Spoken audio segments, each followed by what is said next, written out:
গতকালকে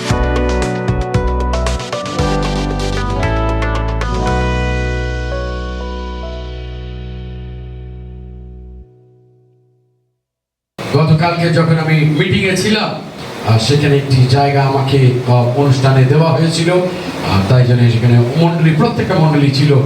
আর যখন আমি পুলপিট থেকে নেমে আসি, সভা শেষ হয়ে যায়, আপনাকে বলি, একজন এসে আমাকে জড়িয়ে ধরে বলে, আমি হলো ব্যারাকপুর ডায়াসিসের সেক্রেটারি, আর আমি আপনার বড় ফ্যান। আমি তাকে চিনি না। আমি তাকে বললাম যে অশেষ ধন্যবাদ, আপনি এবং আমরা উভয় আমরা যিশুর ফ্যান, আর আমরা চাই যিশু, আপনিও যিশুর সেবা করেন, আমিও যিশুর সেবা করি। আর এই কারণে, কারণ আমাদের যে ইউটিউব চ্যানেল রয়েছে, অনেকে দেখে, অনেকের কাছে সেটা পৌঁছে যায়, আর অনেক সময় আমরা জানি না যে কারা দেখছে, কারা আমাদের মণ্ডলীকে ফলো করে, কারা আমাদের প্রচারকে শোনে। বাট ঈশ্বরকে আমরা ধন্যবাদ দিই যে ঈশ্বর আমাদের মণ্ডলীকে বৃদ্ধি দিচ্ছে, এবং মণ্ডলীর হয়ে যে বার্তা আমাদের বাইরেতে যাচ্ছে। আরেকবার আপনাদের সকলকে স্বাগত জানাই, যখন আজকে আমরা প্রভুর ক্রিয়াতে আসি। Amen, amen, amen. বিশেষভাবে আমাদের যারা ইউটিউব চ্যানেলের আমাদের দর্শকরা রয়েছেন, আপনাদের সকলকে আরেকবার আমি স্বাগত জানাই। ঈশ্বরকে ধন্যবাদ দিই আপনাদের প্রত্যেকের জন্য, যে অনেকে রয়েছেন, অনেক জায়গাতে আপনারা আসেন, যেখানে আমি হয়তো প্রচার করতে গেছি, আর আপনারা এসে আমাকে বলেন যে পাস্টার, আমরা আপনার প্রচার শুনি, আর আমার খুব ভালো লাগে যে আপনাদের কথা শুনতে, আপনাদের সঙ্গে আলাপ করতে। তাই জন্য যদি কোনো মিটিংয়ে আপনি আমাকে দেখতে পান, আর আপনি আমায় চেনেন, আমার ইউটিউব চ্যানেল আপনি ফলো করেন, আমার প্রচার আপনি শোনেন, তাহলে বেঝিঝক আপনি আসুন, আমার সঙ্গে আলাপ করুন, কারণ আমি চাইবো আপনার সঙ্গে আলাপ করতে, আপনার জন্য প্রার্থনা করতে। অনেকে রয়েছেন যারা পালক, যারা আমাকে বলেছেন যে পাস্টার, আপনার মেসেজ আমরা শুনি, আর অনেক সময় আপনার মেসেজ থেকে আমরা প্রচার করি। আপনাকে বলি পালক মহাশয়, যে বেশ ঝিঝক আপনি সেটা করুন। আমরা একই ঈশ্বরের সেবা করি, আমরা একই বাইবেল থেকে আমরা প্রচার করি, আর তাই জন্য দয়া করে ঈশ্বরের বাক্যকে আমরা ছড়িয়ে দিই। আজকে যখন আমরা আসি, আরেকবার যারা ইউটিউবে রয়েছেন তাদেরকে স্বাগত জানাই, যারা এখানে উপস্থিত রয়েছেন আপনাদেরকে স্বাগত জানাই। এবং আজকে যখন আরেকবার আমরা আসি, তখন আমরা যিশুকে জোরে করতালি দিই। Hallelujah, hallelujah, praise God. আজকে যে আমার প্রচার্য বিষয় হলো the downfall of other is my opportunity. অন্যের পতনই আমার সুযোগ। তাই জন্য আপনার পাশে যিনি রয়েছেন, আজকে তাকে বলবেন, অন্যের পতন আমার সুযোগ। আর অনেকে আপনারা খুব মজা ভাবছেন, আরে অন্যের পতনে আমার সুযোগ, হ্যাপি পাস্টার, আজকের পাস্টার হ্যাপি, তার মানে অন্য কেউ পড়লে তাহলে সেটা আমার সুযোগ। ও না, আমরা দেখবো যে the downfall of others is my opportunity. অন্যের পতনই আমার সুযোগ। আপনি যদি দেখেন বাইবেলের প্রথম যে বইটি রয়েছে, সেটা হলো আদি পুস্তক, এবং আদি পুস্তকে যখন আমরা দেখি, তখন আমরা দেখি যে সেখানে একটি চরিত্রের নাম রয়েছে, আর সেই চরিত্রের নাম হলো নোহ। আমরা জানি নোহর বিষয়, কিন্তু আজকের আরেকবার আমরা নোহর জীবনী থেকে কিছু বিষয় আজকের আমরা দেখব, এবং আমরা শিখব বাইবেলের একটি নীতি। আপনার পাশে যিনি বসে রয়েছেন তাকে আজকে বলুন, বাইবেলের আরেকটি নীতি আজকের আমরা শিখব। আজকের আপনি তাকে বলুন যে আজকের আমরা আশীর্বাদ পেতে চলেছি। আর আপনার পেছনে যিনি রয়েছেন তাকেও ঘুরে বলুন, আপনি আজকের আশীর্বাদ পেতে চলেছেন। আমেন। যখন আমরা বাইবেলে দেখি, তখন আমরা নোহ তার 6 অধ্যায়, আমরা 9 পদ দেখব। 6 অধ্যায় 9 পদ। আর সেখানে বাইবেল এরকম বলছে, আদি পুস্তকে নোহ তার সমকালীন লোকেদের মধ্যে এক ধার্মিক, আনন্দনীয় লোক ছিলেন, আর তিনি বিশ্বস্ততা পূর্বক ঈশ্বরের সাথে চলাফেরা করতেন। নোহর 3টি ছেলে ছিল, শেম, হ্যাম, জাফেত। ওকে, আপনার পাশে যিনি রয়েছে তাকে বলুন, শেম, হ্যাম, জাফেত। অন্যদিকে যারা রয়েছে তাকে বলুন, শেম, হ্যাম, জাফেত। কারণ এই নামটা হয়তো অনেকে আমরা রয়েছি যারা প্রথমবার শুনছি। কেন? কারণ আমরা বাইবেল পড়ি না, তাই জন্য। যদি আপনি পড়তেন তাহলে আপনি জানতেন শেম, হ্যাম, জাফেত। আর তারপরে আপনি জানবেন যে তাদের এক একজনের কতজন ছেলে ছিল যদি আপনি বাইবেল পড়েন। আর সেখানে বলছে, আপনি দেখুন নোহর বিষয় কি বলা হচ্ছে। বলা হচ্ছে সমকালীন লোকেদের মধ্যে এক ধার্মিক ব্যক্তি ছিলেন। আপনার পাশে যিনি বসে রয়েছে তাকে বলুন, নোহ ধার্মিক ব্যক্তি ছিলেন। এবং বাইবেল বলছে সমকালীন সময়তে তিনি অন্য লোকেদের থেকে ধার্মিক ছিলেন এবং আনন্দনীয় লোক ছিলেন। কিন্তু এই ঘটনাটি অনেকটা যেন আলাদা হয়ে যায়। আমার প্রিয়তমের আপনাকে বলি, নোহ একজন ধার্মিক মানুষ ছিলেন, তবুও তিনি একজন মানুষই ছিলেন যিনি একটি পাপপূর্ণ পৃথিবীতে বাস করতেন। এবং আমাদের বা আদমের পতনের কারণে তার জীবনেও পাপের দাগ ছিল। আর তাই জন্য আমার প্রিয়তমের আপনাকে বলি যে অনেক সময় যখন আমাদের জীবনকে আমরা অন্য কিছু দিয়ে নিয়ন্ত্রণ করতে দিই, তখন নোহর মতন অবস্থা আমাদের হতে পারে। যখন আমরা মাদক, অর্থ, এমনকি অন্য মানুষকেও ঈশ্বরের চেয়ে বেশি নিয়ন্ত্রণের সুযোগ দিই আমাদের জীবনে, তখন আমরা মানসিক হয়ে উঠি। তখন আমাদের প্রবণতা থাকে যে সেগুলোর দ্বারা আমরা প্রভাবিত হই। আমার প্রিয়তমেরা, আজকের আপনাকে বলি যে প্লাবনের পর নোহ পাপের মধ্যে পড়ে যান, বিশেষ করে মাতাল হওয়ার মাধ্যমে, এবং এর ফলে তিনি লজ্জার মুখোমুখি হন। আপনি যদি দেখেন সেখানে, যদি নোহ একজন ধার্মিক ব্যক্তি, এই অংশটি প্রমাণ করে যে ঈশ্বরের নির্বাচিত ব্যক্তিরা পাপের পতিত হওয়ার জন্য দুর্বল হতে পারে। আমার প্রিয়তমেরা, যখন আমরা 6 অধ্যায় পড়ি সেখানে বলছে যে নোহ একজন ধার্মিক ব্যক্তি ছিলেন। আর তারপরে যখন আমরা আসি 9 অধ্যায়, যখন আমরা 9 অধ্যায় তার 18 পদ থেকে আমরা পড়ব। যদি আপনার বাইবেল থাকে বলুন আমেন। তাহলে বাইবেল খুলবেন, আমার মুখ দিকে তাকাবেন না শুধু, কারণ বাইবেলে বাক্যের উপরে, শব্দের উপরে শক্তি রয়েছে, সুদীপ দাসের গলাতে নয়। ওকে, কিন্তু আপনি দেখুন আদি পুস্তক তার 9 অধ্যায় যদি 18 পদ পড়েন, সেখানে বলছে যে নোহ সেই জলপ্লাবনের পরে যে কি করছে, সে তার ছেলেদের নিয়ে জাহাজের থেকে বেরোচ্ছে। আর তার ছেলেদের নাম কি? সেম, হ্যাম, জাফেত। ওকে, 3টা ছেলে তারা বেরোচ্ছে। এবং আপনি দেখবেন যখন আপনি পড়বেন 19 পদে, সেখানে বলছে পৃথিবীর সমস্ত লোক, তাদের মধ্যে থেকে তাদের বংশধররা। আর তারপরে আপনি দেখুন 20 পদ থেকে আসল গল্পটি যা আজকে আমরা শিখব। 20 পদ থেকে সেখানে বলছে চাষী গৃহস্থ মানুষ নোহ।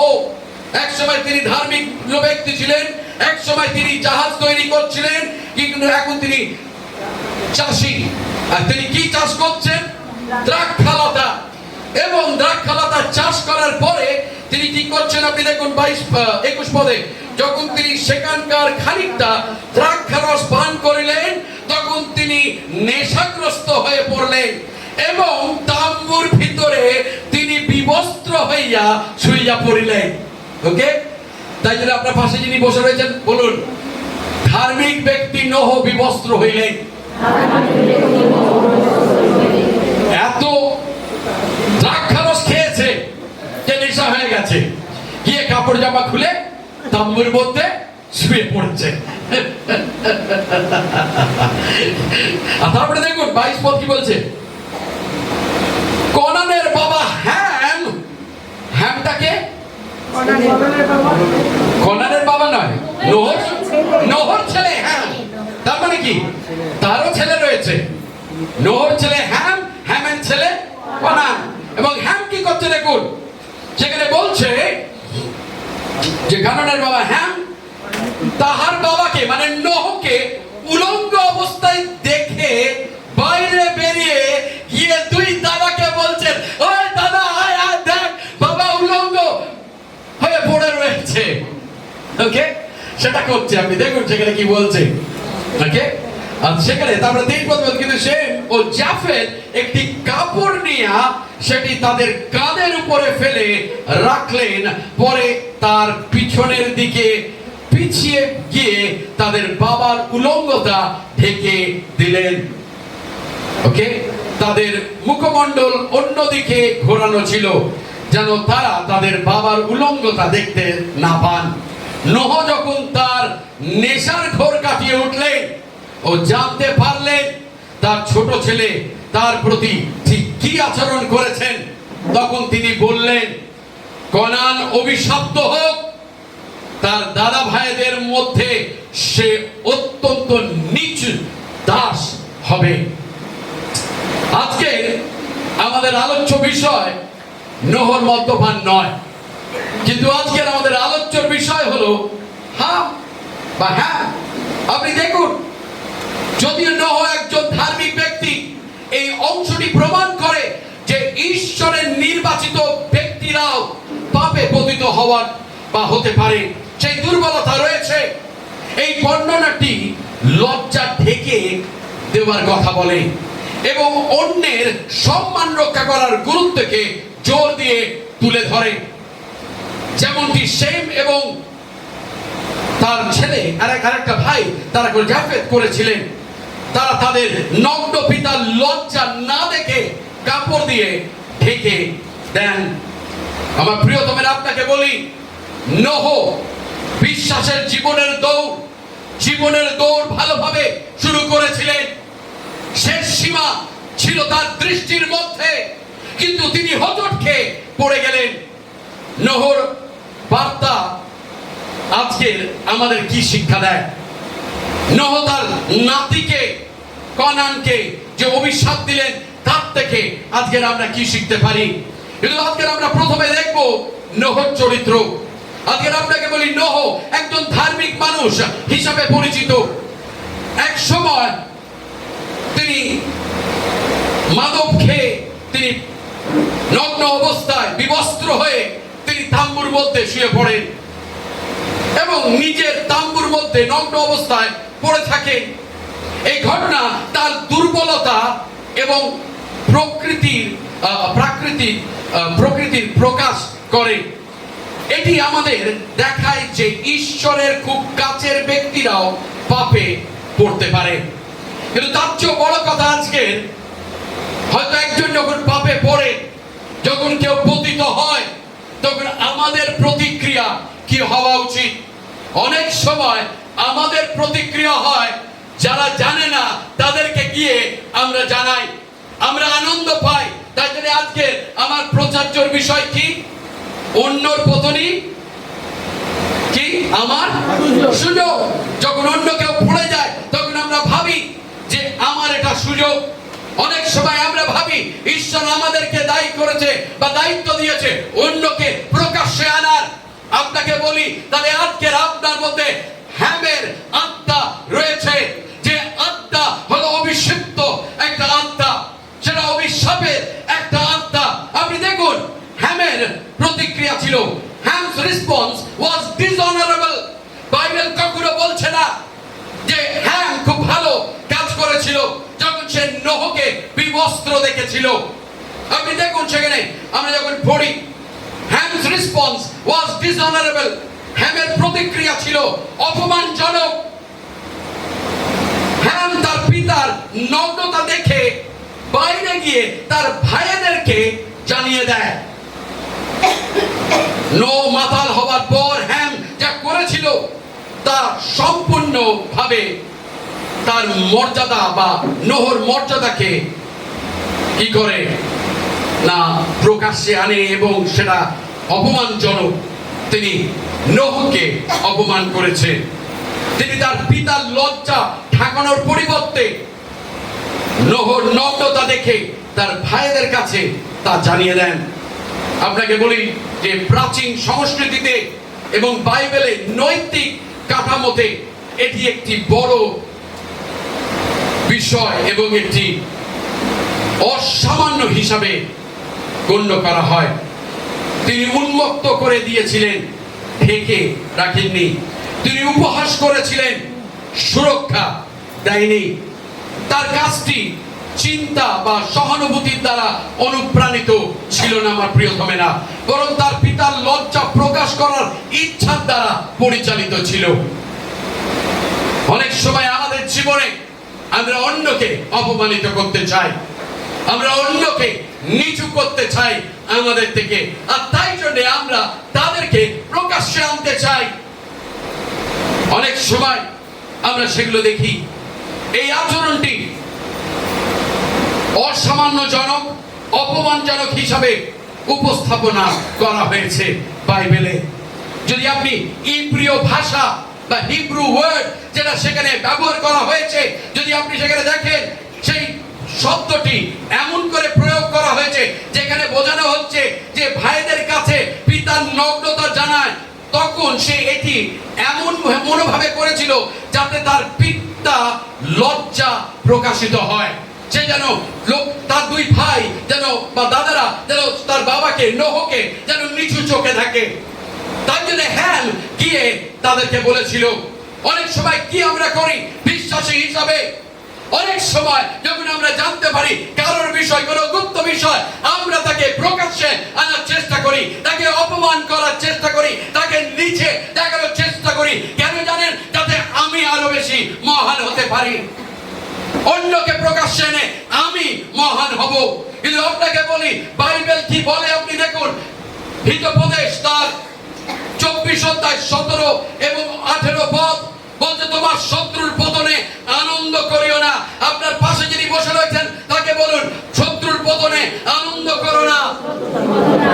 অনেক সময় যখন আমাদের শত্রুর পতন হয় আমরা আনন্দ করি, আমাদের শত্রু যখন পতন হয় তখন আমরা ভাবি এই তো আমার সুযোগ, এই জায়গাটাকে আমি অধিকার করে নেব, এই জায়গাটাকে আমি নিয়ে নেব, আমি তাকে নিচু করব সমাজের সামনে, পরিবারের সামনে, বন্ধু বান্ধবদের সামনে, যাতে আমি মহান হতে পারি, আমি যেন তাকে তার সঙ্গে তুলনা করতে পারি। তাই জন্য অনেক সময় যখন আমাদের মধ্যে কোনো সমস্যা হয় আমরা এক অপরের বিরুদ্ধে গিয়ে কথা বলি এবং আঙুল তুলি এবং তাদেরকে নিচু করার চেষ্টা করি।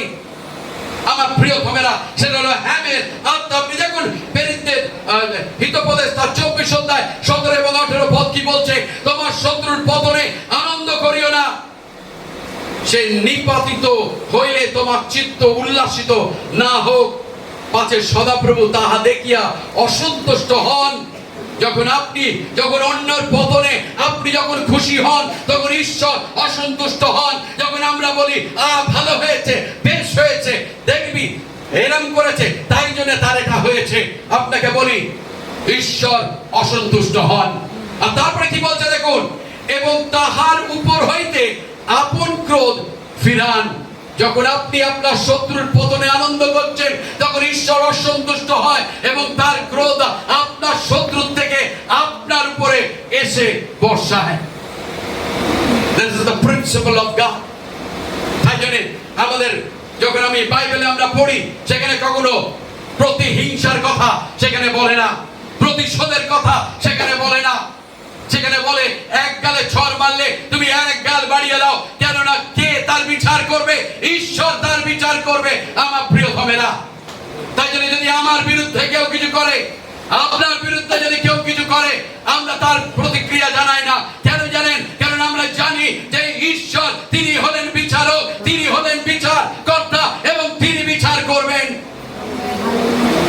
আর হ্যাম কি করেছে আপনি দেখুন, নিজের বাবা তাকে কি করছে না আনছে এবং সে কি করছে, তাকে তার নগ্নতা দেখে, বিবস্ত্র দেখে সে কি করছে, তাম্বুর বাইরে হাসে, হেসে গিয়ে বলছে, এই দেখো আমার বাবার কি অবস্থা, এত দ্রাক্ষা রস পান করেছে যে বিবস্ত্র হয়ে শুয়ে রয়েছে। দাদা আয় দেখে যা, কুকীর্তি দেখে যা।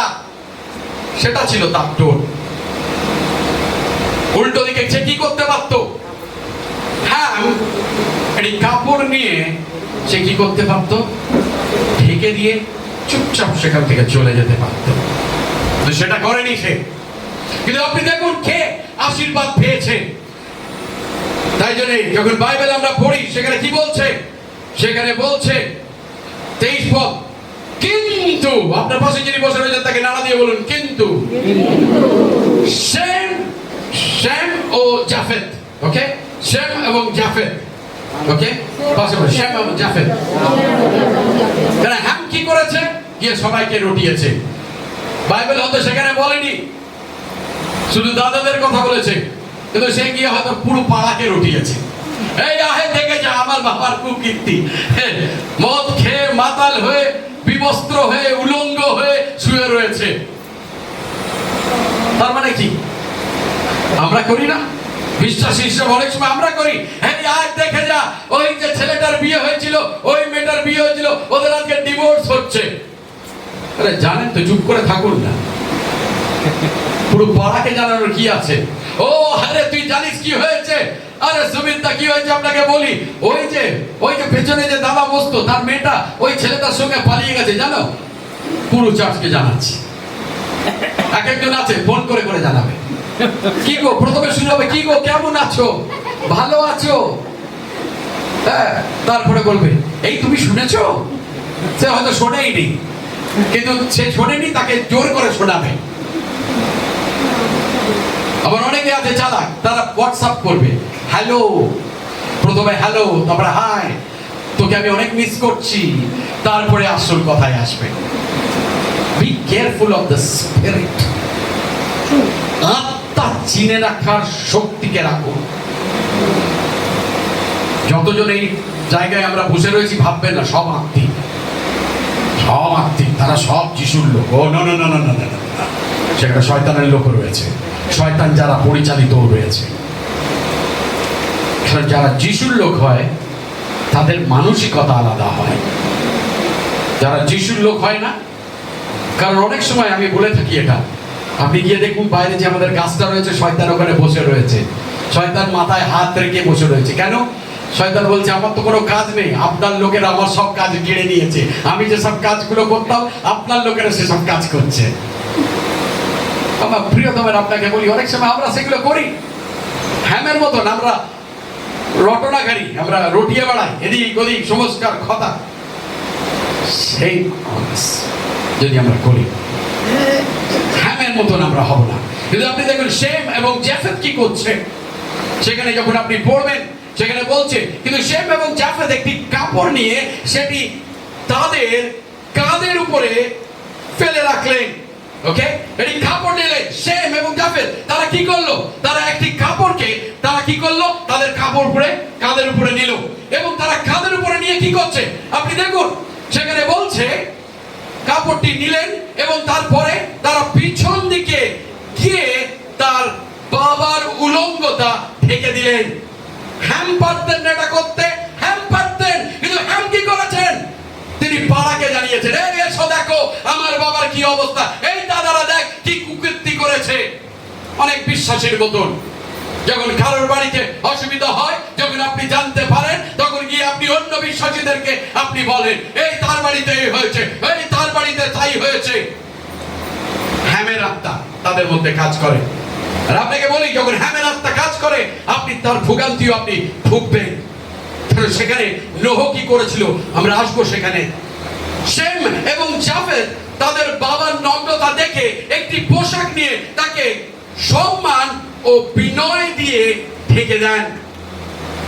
তারপরে আপনি দেখুন, তারা তাদের বাবার নগ্নতা এড়াতে পিছন ফিরে পিছে হেঁটে যায় এবং বিনয় ও শ্রদ্ধা প্রদর্শন করে। আপনাকে বলি, এটা তাদের আচরণ এটি প্রমাণ করে যে অন্যদের মর্যাদা ও সম্মান রক্ষা করা কতটা গুরুত্বপূর্ণ। প্রত্যেকের দায়িত্ব অন্যের মর্যাদা এবং সম্মান রক্ষা করা, এমনকি যখন তারা লজ্জার অবস্থায় থাকে। প্রত্যেকের আমাদের প্রয়োজন রয়েছে। অনেক সময় যখন আমাদের মধ্যে অনেকে থাকে, যখন আমরা জানতে পারি কারোর জীবনে কিছু হচ্ছে, তখন আমরা খুঁচিয়ে বার করার চেষ্টা করি কথার আড়ালে। অনেকে আমরা রয়েছি, আমরা কথা ভালো বলতে পারি, আর কথার আড়ালে আমরা তাদের থেকে তাদের জীবনে কি ঘটছে আমরা জিজ্ঞেস করি, তাদের গুপ্ত বিষয়গুলো, এবং সেগুলোকে প্রকাশ্যে আনার চেষ্টা করি, প্রতিশোধ নেওয়ার চেষ্টা করি। আর আপনি দেখুন, কিন্তু শেম এবং জাফেত তা করেনি। তারা তার হ্যামের বিপরীতে শেম এবং জাফেত শ্রদ্ধার সাথে সাড়া দেয়। তারা তাদের বাবার নগ্নতা ঢেকে রাখে, তাদের বাবার মর্যাদার প্রতি তাদের শ্রদ্ধা এবং উদ্বেগ প্রদর্শন করে। আর আজকের আমাদের নোহ হলো নিরূপিত। বাবা নিরূপিত, শুয়ে পড়। ওকে, আর একটা এদিকে এসেছো। হ্যাঁ, এবার শেম এবং জাফেদ তারা কি করেছিল? জাফেদ ওঠ না, বসে রয়েছে। ওদিকে দেখলে হবে, ওরা কিন্তু নগ্নতা দেখেনি, নেকেডনেস পিছন দিকে। তারা কি করেছিল জানেন? যখন দেখেছিল তারা এরকম করে গিয়ে ঢাকেনি, সব দেখে নিয়ে, তাই না? আমরা অন্যের নগ্নতা উলঙ্গতা দেখতে ভালোবাসি, তাই না? কিন্তু তারা সেটা করেনি। তারা কি করেছে দেখেছি, বড় করে। ওকে, তারা এরকম করে চাদরটা নিয়েছে এবং পেছনে পেছনে গেছে, পেছনে গেছে, পেছনে গেছে, গিয়ে তাদের বাবাকে ঢেকেছে। ওরে তো মরা হয়ে গেল। Okay, this was what they did. তারা সামনে থেকে থাকেনি, তারা কি করেছে? পেছন থেকে এসেছে, যে আমরা দেখতে চাই না আমার বাবার নগ্নতা, আমরা শুনতে চাই না। হ্যাঁ, যখন বলতে চাই এসো আমার বাবাকে দেখো, সেই নগ্ন রয়েছে, আমার বাবার কি তোমরা দেখো কি কীর্তি তিনি করেছেন। তারা কি বলছে জানেন? হ্যাঁ, আমরা শুনতে চাই না বাবা কি করেছে, আমরা দেখতে চাই না বাবা কি করেছে, আমরা বলতে চাই না বাবা কি করেছে, আমরা থাকতে চাই, আমরা থাকতে চাই, আমরা প্রকাশ করতে চাই না। That is the Christian spirit. সেটাই হলো খ্রিস্টকে যারা ভালোবাসে তার পরিচয়। তারা অন্যকে উলঙ্গ করে না, তারা অন্যের উলঙ্গতাকে ঢাকে। আমার প্রিয়তমেরা, that's what the spirit. তারা কি করেছিল? যে আমরা শুনবো না। একবার আপনি দেখবেন না যে তারা শুনতে চেয়েছে। They said, no, we don't want to hear, we don't want to hear. যখন আপনাকে কেউ বলে এই ওই মণ্ডলীতে কি হয়েছে জানো, সেই ভালো কি করেছে জানো, what is our response? হ্যাঁ, এই চাচ্ছে, এই হয়েছে, এ বাবা আমি আগেই জানতাম। তা জানতেন যখন, গিয়ে তাকে পালককে বলেননি কেন? গোপনে কেন সংশোধন করেননি? কিন্তু আমরা কি করি? আমরা সেগুলোতে আনন্দ নিই, কারণ অন্যর পতনে আমাদের আনন্দ, অন্যের পতনে আমাদের সুখ, অন্যের পতনে আমার সুযোগ, তাই জন্য আমরা তা করি না। কিন্তু বাইবেল কি বলছে জানেন? অন্যকে উলঙ্গ করো না, কারণ অন্যকে তুমি উলঙ্গ করবে, ঈশ্বর তোমাকে রাস্তায় উলঙ্গ করে দেবে। That is what the Bible says. কারণ তার ক্রোধ যখন শত্রুর পতন হয়, যেন আমরা আনন্দিত না হই, কেননা ঈশ্বর তার প্রতিশোধ নেবে। থ্যাংক ইউ নিরবিত, ভালো নগর পাঠ করেছে। আসলে আমরা ঝরে হাত ফেলে দিই, কিন্তু আজকে কিছু খেয়ে আসেনি, ওই এমনি এসছে। আমার প্রিয়তমেরা, যখন আমরা হ্যামের এই প্রতিক্রিয়া দেখি, তখন হ্যাম কিন্তু খুব সামান্য ভাবে, পাড়ার না জানিয়ে, তার দাদাদের না জানিয়ে, সে কিন্তু নিজে কাপড় এনে ঢেকে দিতে পারত। কিন্তু হ্যামের চরিত্রটা দেখুন, সে চেয়েছিল তার বাবার সেই দুর্বলতাটাকে প্রকাশ্যে আনতে। অসম্মান কেবল কোনো ব্যক্তির আচরণের মধ্যে নয়, বরং তার মনোভাবে থাকে। আপনি যার একজনকে নিচু করবেন, অসম্মান মানে আপনি অসম্মান করবেন, সেটা তার আচরণে শুধু নয়, কারণ যেটা মনের মধ্যে রয়েছে সেটা ব্যবহারে প্রকাশ হয়।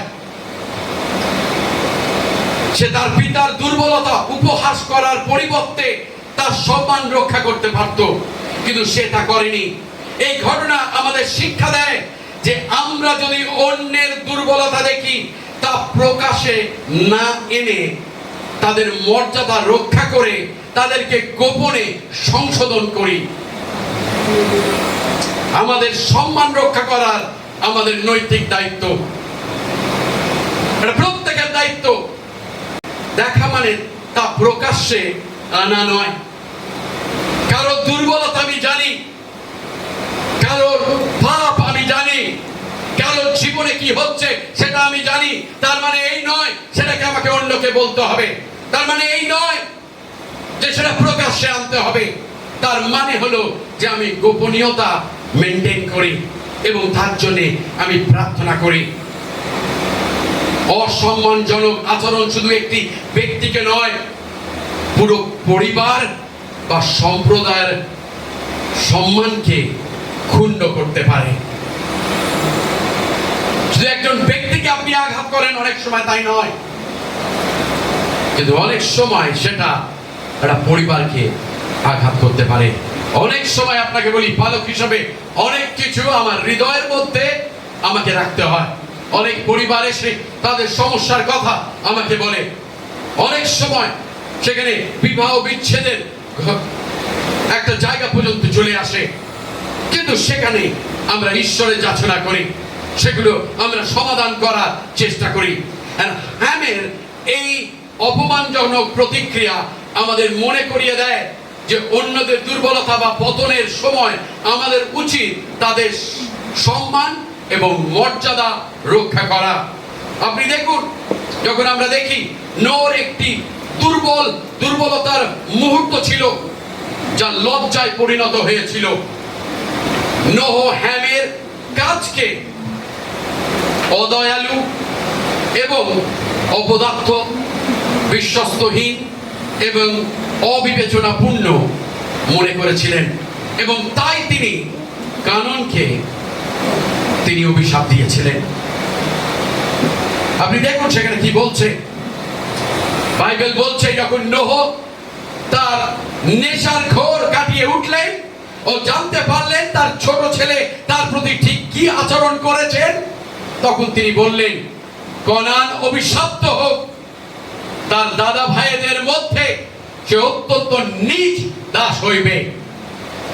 তাই জন্য যখন আমরা বাইবেলে পুরোটা পড়ি তখন আমরা দেখি কনান দেশ, ইসরায়েল।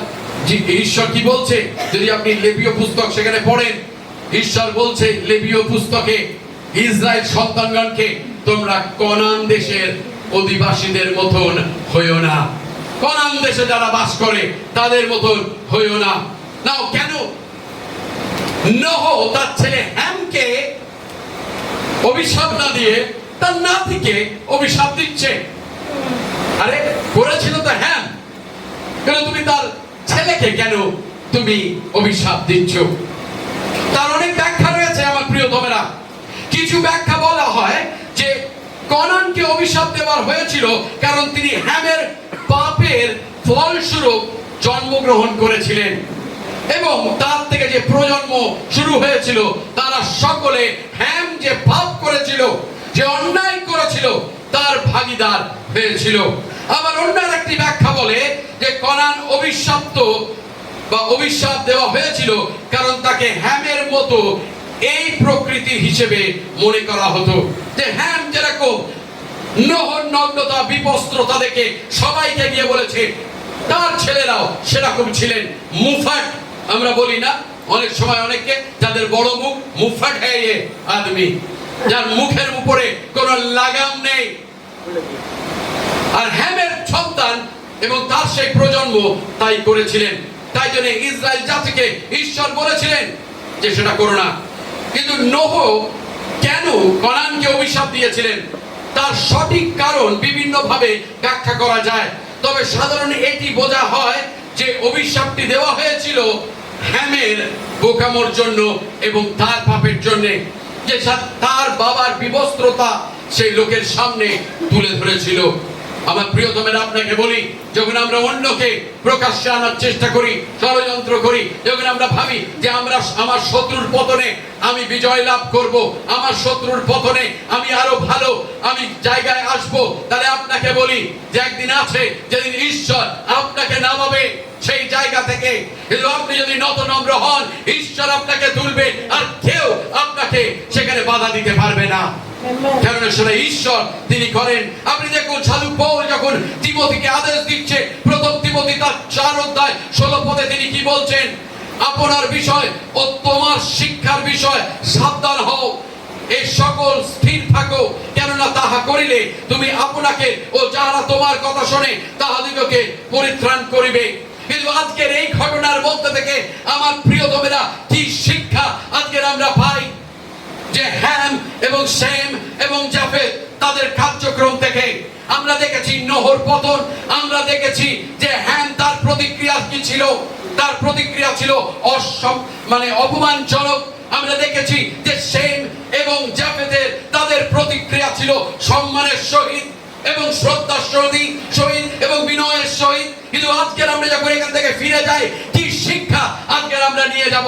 আপনাকে বলি, প্রথম শিক্ষা এই ঘটনা থেকে যা আমরা শিখতে পারি, we all fall down, just don't kick someone after they fall. আমরা সবাই কখনো না কখনো পড়ে যাই, শুধু তাদের পড়ে যাওয়ার পর তাদের উপরে আঘাত না করি। আমরা সকলে বা সবাই কখনো না কখনো পড়ে যাই, শুধু তাদের পড়ে যাওয়ার পর তাদের উপরে আঘাত না করি। অনেক সময় আমাদের মধ্যে এমন একটা হোলি রাইচিয়াসনেস থাকে যে আমি কখনো পড়বো না, আমার সঙ্গে এটা কখনো ঘটবে না, অন্যের সঙ্গে ঘটতে পারে।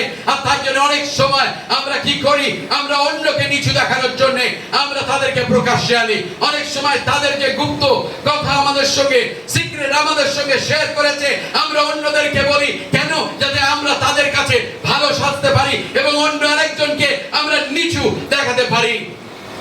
আমার প্রিয়তমেরা, প্রথম শিক্ষা যেটা আমরা পাই এই ঘটনার মধ্যে থেকে, যখন কেউ পড়ে যায় তাকে আর আঘাত করবেন না। যখন সে পড়ে যায় সে অলরেডি আহত। যখন কেউ পড়ে যায় অনুগ্রহ থেকে, তখন তার মধ্যে ঈশ্বর অলরেডি কাজ করছে, তাকে চেতনা দিচ্ছে, তাকে আর ভাঙতে যাবেন না, কেননা সে অলরেডি ভগ্নচূর্ণ তার হৃদয় এবং তার জীবনে। অনেক সময় আমরা ভাবি আমরা কখনো পড়বো না, কিন্তু আপনিও জানেন না, আমিও জানি না আপনি কি করে পড়বেন, আমি কি করে পড়বো। তাই জন্য বাইবেল বলে আমরা পরস্পরকে কেটে তুলি। তাই জন্য প্রথম করন্থীয় 10:12 কি বলছে আপনি দেখুন, অতএব যে মনে করে আমি দাঁড়িয়ে আছি সে সাবধান হোক, পাছে পড়িয়া যায়। অনেক সময় আমরা ভাবি যে আমরা দাঁড়িয়ে রয়েছি, এটা আমার সঙ্গে কখনো ঘটবে না, এটা কখনো আমার সঙ্গে ঘটবে না। কিন্তু আপনাকে বলি, আপনি সাবধান হন, পাছে আপনি পড়ে যান। দেখুন এফেসীয় মণ্ডলীকে সাধু পৌল আবার কি বলছে, অতএব 5:15 এফেসীয় 5:15 সাধু পৌল এরকম বলছে, অতএব তোমরা ভালো করিয়া দেখো। আপনার পাশে যিনি বসে রয়েছেন, অনেকক্ষণ আপনি তার ঘুম ভাঙাননি, তাকে বলুন ভালো করিয়া দেখো। ওকে, ভালো করিয়া দেখো, কান খুলে শোনো, ভালো করে দেখো, কান খুলে শোনো। হালেলুয়া। তাকে কি বলছে আপনি দেখুন, বলছে অতএব তোমরা ভালো করিয়া দেখো কিরূপ চলিতেছ, অজ্ঞানের ন্যায় না চলিয়া জ্ঞানবানের ন্যায় চলো। জ্ঞানবানের ন্যায় চলো। প্রথম তিমোথী তার 4:16 সেখানে কি বলছে, আপনার বিষয় ও তোমাদের শিক্ষার বিষয় সাবধান হও ও সকলে স্থির থাকো। আমার প্রিয়তমেরা, প্রথম শিক্ষা যেটা আমরা পাই সেখান থেকে, সেটা হলো we all fall down, just don't kick someone after they fall. আমরা সবাই কখনো না কখনো পড়ে যাই, শুধু তাদের পড়ে যাওয়ার পর তাদের উপরে আঘাত না করি। Second lesson that we learn from this story, preserve dignity and don't uncover shamefully. দ্বিতীয়ত যেটা আমরা শিখি সেটা হলো preserve dignity and don't uncover shamefully. সম্মান রক্ষা করো এবং লজ্জাজনক ভাবে খোলাসা করো না। ওকে, আপনার পাশে যিনি বসে রয়েছে তাকে বলুন সম্মান রক্ষা করো এবং লজ্জাজনক ভাবে খোলাসা করো না। আপনাকে বলি, আমরা প্রত্যেকে খ্রিস্ট বিশ্বাসী, কিন্তু আমাদের প্রত্যেকের জীবনে কোনো না কোনো দুর্বলতার মুহূর্ত আসে যখন আমরা খ্রিস্ট বিশ্বাসীর মতন ব্যবহার আমরা করি না। অনেক সময় রয়েছে আমাদের প্রত্যেকের জীবনে কোনো না কোনো গোপন জায়গা রয়েছে, অন্ধকার একটি জায়গা রয়েছে, যেখানে আমার স্ত্রী, যেখানে আমার স্বামী, যেখানে আমার ছেলে মেয়ে, যেখানে আমার বন্ধু, কেউ সেটা দেখতে পায় না, কিন্তু ঈশ্বর দেখতে পায়।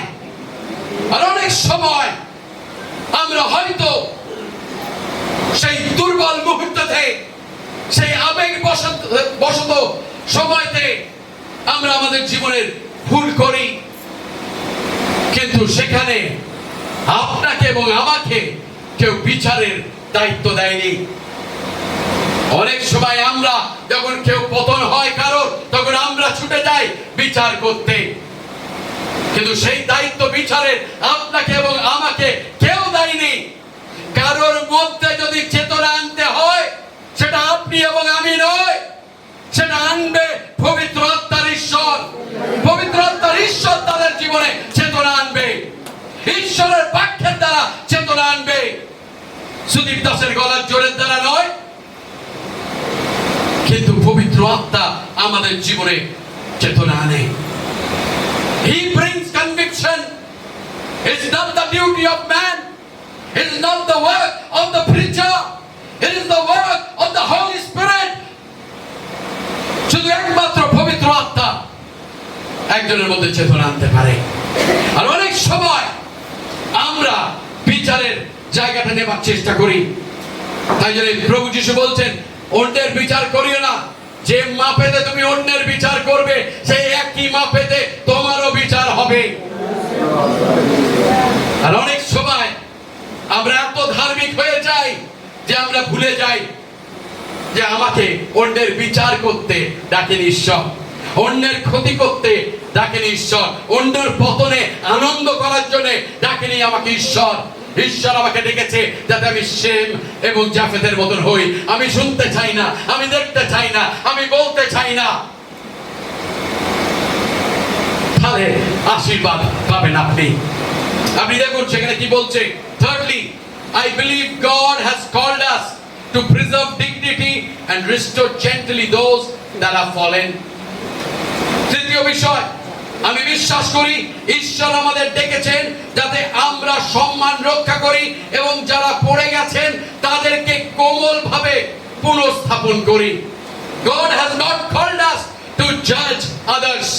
ঈশ্বর আমাদেরকে ডাকেনি অন্যর বিচার করার জন্য, কিন্তু ঈশ্বর আমাদেরকে ডেকেছে যাতে আমরা এক অপরকে গেঁথে তুলি প্রেমেতে এবং ভালো কাজের জন্য, সৎক্রিয়ার জন্য।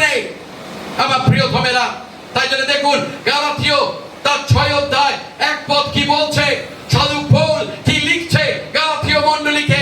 সেখানে তিনি বলছে, ভাতৃগণ, যদি কেউ কোনো অপরাধ ধরা পড়ে, ও কত স্ট্রেট ফরওয়ার্ড সাধু পৌল লিখছে সুবিধা। যদি কেউ কোনো অপরাধে ধরা পড়ে, আপনার পাশে যিনি বসে রয়েছে তাকে বলুন অপরাধে ধরা পড়ে। হ্যাঁ, অপরাধে ধরা পড়ে। সাধু পৌল কি বলছে দেখুন, তবে আত্মিক যে তোমরা, অনেক সময় আমরা আত্মিক হই না কেন? হ্যাঁ, আত্মিকতার পরিচয় দেয়নি। যখন তার বাবা বিবস্ত্র নগ্ন হয়ে পড়ে রয়েছে, সে গিয়ে ঢেড়ি পিটাচ্ছে, এই এসো দেখো, এই এসো দেখো, নহর কীর্তি দেখো। কারণ একটা র‍্যাপ গান হয়ে গেল, তাই না? নহর কীর্তি। কিন্তু শেম জাফের কি করছে? তার ভাই যদিও তাদেরকে বলছে, হ্যাঁ আমরা শুনতে চাই না আমার বাবার নগ্নতা বিষয়, তার লজ্জার বিষয়। শেম এবং জাফের কি করছে? পেছন দিকে যাচ্ছে এবং তার নগ্নতাকে কভার করছে, ঢেকে দিচ্ছে। আর তাই জন্য দেখুন সাধু পৌল কি বলছে, অপরাধে ধরা পড়ে, তবে আত্মিক যে তোমরা, তোমরা সেই প্রকার ব্যক্তিকে মৃদুতার আত্মায় সুস্থ করো। আপনার পাশে যিনি বসে রয়েছে তাকে বলুন মৃদুতার আত্মায় সুস্থ করো। তাই না? মৃদুতার আত্মায় তাকে কি করো? না, সুস্থ করো। তৃতীয় বিষয়, এই জায়গা থেকে আমরা শিক্ষা পাই। হ্যাম, শেম, জাফেত। আপনার পাশে যিনি বসে রয়েছেন ঘুমাতে দেবেন না। হ্যাম, শেম, জাফেত। হ্যাম, শেম, জাফেত। তো চতুর্থ বিষয় যেটা আমরা শিক্ষা পাই, হোল্ড ইয়োর টাং। আপনার জিহ্বা সংবরণ করুন। Hold your tongue. আপনার পাশে যিনি বসে রয়েছে তাকে বলুন অন্য একদম পাতি বাংলা কথায়, মুখ বন্ধ রাখবেন, শুধু ঈশ্বরের গৌরব করবেন। ওকে? শুধু আমরা যখনই মুখ খুলবো, আমরা তখনই খুলি যখন আমরা ঈশ্বরের গৌরব করব। না না, আমরা মুখ বন্ধ রাখি। ওকে? আমরা মুখ বন্ধ রাখি। কন্ট্রোল, আমরা যেন আমাদের মুখকে কন্ট্রোল করি। আপনি দেখুন হিতোপদেশ তার 11 অধ্যায় 12 পদ কি বলছে।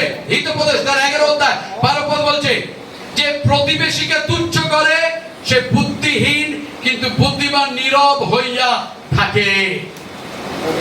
যে প্রতিবেশীকে তুচ্ছ করে সে বুদ্ধিহীন। তার মানে কি, যে অন্যের কথায়, আমরা বলি না খেয়ে দে কাজ নেই অন্যের কথায় নাক গলায়। কিছু লোক আছে যারা খুব পছন্দ করে, তাদের নাকটা খুব বড়, তাদের শরীরের চেয়ে তাদের নাক বড়, তারা সমস্ত কিছুতে তারা নাক গলায়।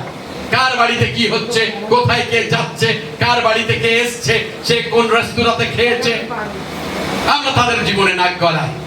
কিন্তু বাইবেল কি বলছে দেখেছেন, যে তার নিজের প্রতিবেশীকে তুচ্ছ করে সে বোকা, গাধা, বুদ্ধিহীন, কিন্তু যে বুদ্ধিমান সে নীরব থাকে। শেম এবং হ্যাম, জাফেত কি করেছিল যখন হ্যাম তাদেরকে বলছিল এসো দেখো দাদারা দেখো বাবার কি কীর্তি, শেম এবং জাফেত কি বলছে, আমরা শুনতে চাই না, আমরা দেখতে চাই না, আমরা বলতে চাই না। উল্টে তারা কাপড়টাকে নিয়ে গিয়ে তাকে ঢেকে দিচ্ছে। আমেন। ঈশ্বর আমাদের তাই জন্য রেখেছে। হিতোপদেশ তার 12 অধ্যায় 18 পদ আমরা দেখি, সেখানে বলছে কেউ কেউ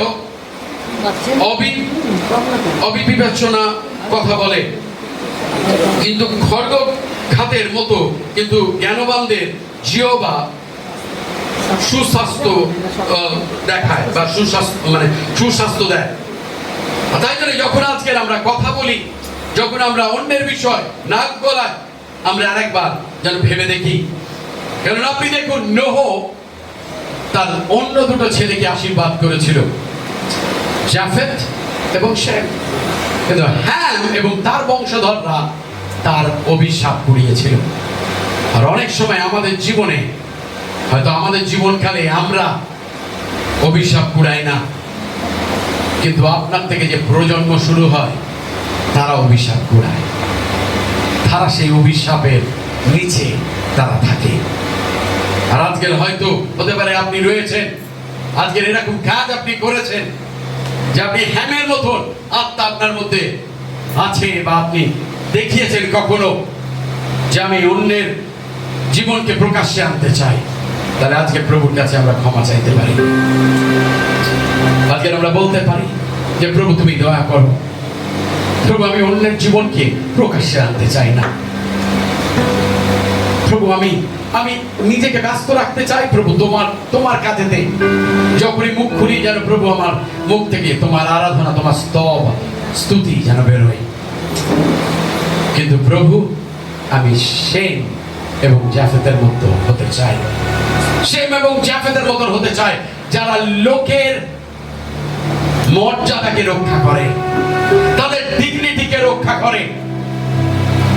যখন কেউ পড়ে যায় তার পাশে দাঁড়ায়, তার জন্য প্রার্থনা করে, তাকে তুলে ধরে। সেটাই হলো একটা খ্রিস্টীয় ভাই বা বোনের কাজ। আমার প্রিয়তমেরা, ঈশ্বর আমাদের কারোর জীবন ধ্বংস করতে ডাকিনি, ঈশ্বর আমাদেরকে ডেকেছে যেন আমরা অন্যের জীবনকে আরো ভালো করতে পারি, আরো যেন তাদেরকে ঈশ্বরের কাছে এগিয়ে দিতে পারি।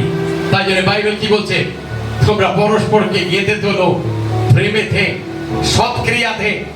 আমরা যেন আমাদের জিহ্বা যেন তাই করে। বারংবার আমরা মণ্ডলীতে শুনি একই বিষয়, যে আমাদের জিহ্বাকে যেন সৎক্রিয়ার কাজে আমরা রাখি। কিন্তু আমরা যদি না শুনি ঈশ্বরের কথা, আপনাকে ঈশ্বরের বাক্যে থেকে আমি বলি আজকে, এই যে বাক্য, সেই বাক্য অনড় বাক্য, এই বাক্য হলো জীবন্ত বাক্য। এর নীতি বিগত 2000 আগেও সেই নীতি, একই নীতি ছিল কার্যকারী, আর আজও এই নীতি কার্যকারী। এই নীতি আজও চলে। যখন আমরা আমাদের জীবনকে এই নীতির উপরে গড়ে তুলি, ঈশ্বর আমাদেরকে আশীর্বাদ করে, ঈশ্বর আমাদেরকে এত উঠায় যে কেউ আমাদের রুখতে পারে না। কিন্তু যখন আমরা তার নীতি অনুযায়ী আমরা চলি, আর আজকে আমার প্রার্থনা যে আমরা শেম এবং জাফেত হব, হ্যাম নয়।